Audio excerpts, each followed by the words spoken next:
Anna Pavlova, the people's ballerina. Does one have to speak to communicate with others?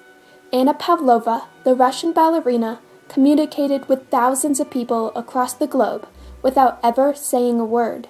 Her ethereal dancing reached out to every audience member and created a common connection between people of all races, genders, religions, and social classes, an appreciation of dance as art. Through her dancing, Pavlova communicated universal themes of love, acceptance, and respect by reminding people they were more alike than different.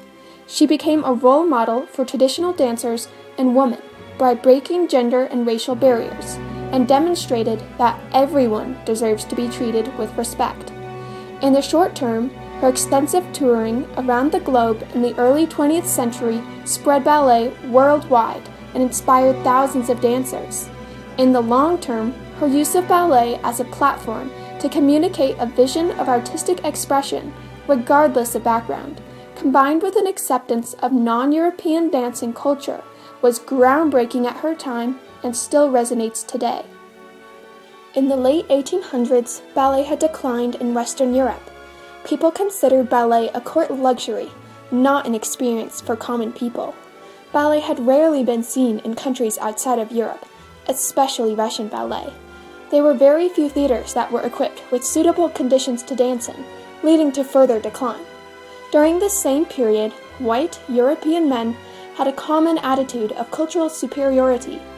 Europeans actually thought they were better than everybody else, and that this was their duty, was to bring their culture to the world. It even had a name. It was called the white man's burden. This whole idea was that white Europeans were the only people in the world that had any culture, any art, any knowledge, and their duty was to bring this to the poor, dark people all over the world who'd never heard of Europe. Women were also trapped by this mindset. Women's only expectations were to marry, procreate, and manage their household. The only way women could gain importance was through powerful men. Anna Pavlova, a woman who would eventually run her own company, had to fight these stereotypes throughout her life.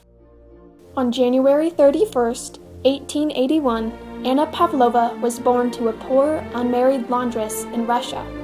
After seeing a production of The Sleeping Beauty at age 8, Pavlova convinced her mother to let her audition for the Imperial Ballet School in St. Petersburg. By a seeming miracle, she was admitted after her second audition. With dark features and a spindly body, she was an unlikely candidate for the school. After years of training, Pavlova was accepted into the Imperial Ballet at the Mariinsky Theater in 1899. Her dancing was unique because it was so delicate and emotional. She quickly climbed the ranks and performed for 10 years with the Imperial Ballet. But after touring Europe with the Ballet Russe, Pavlova decided to look for opportunities beyond Europe. In 1910, she formed her own company and began her lifelong mission to introduce ballet to the people of the world. Over her lifetime, Pavlova's ballet company traveled by train and boat over 350,000 miles across 6 continents. All by herself, Pavlova ran her company, made sure her shows would be booked, and advertised herself.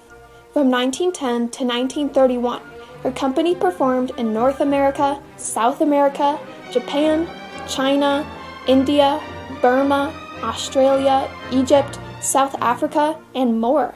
In every town she visited, Pavlova defied the belief that ballet was only for the rich. Lacking formal theaters, Pavlova performed in music halls, circus tents, saloons, temples, school auditoriums, churches, and even bull rings. Often, she gave benefit performances to the poor. Due to World War I and the Russian Revolution, Pavlova was never able to return to Russia after 1914. Pavlova's genius was her ability to connect and communicate with all audiences through her dancing. In spite of language and cultural barriers, a silent production, and no ballet background, people could still relate to the universal themes and emotions that Pavlova incorporated into her dancing. She choreographed her dances to commonly known music, so it was both easy to hire local musicians and more accessible to regional audiences. Meeting her audiences was an essential part of her travels. Pavlova remarked, "If I could not see many places and people and discover their souls, I would feel that I was leading an unprofitable existence." Her most famous solo was The Dying Swan, a unique solo choreographed specifically for Pavlova, where she portrayed a swan struggling for its last breaths. Not only was the solo about mortality, but it also conveyed passion and desperation felt at the most vulnerable time in one's life.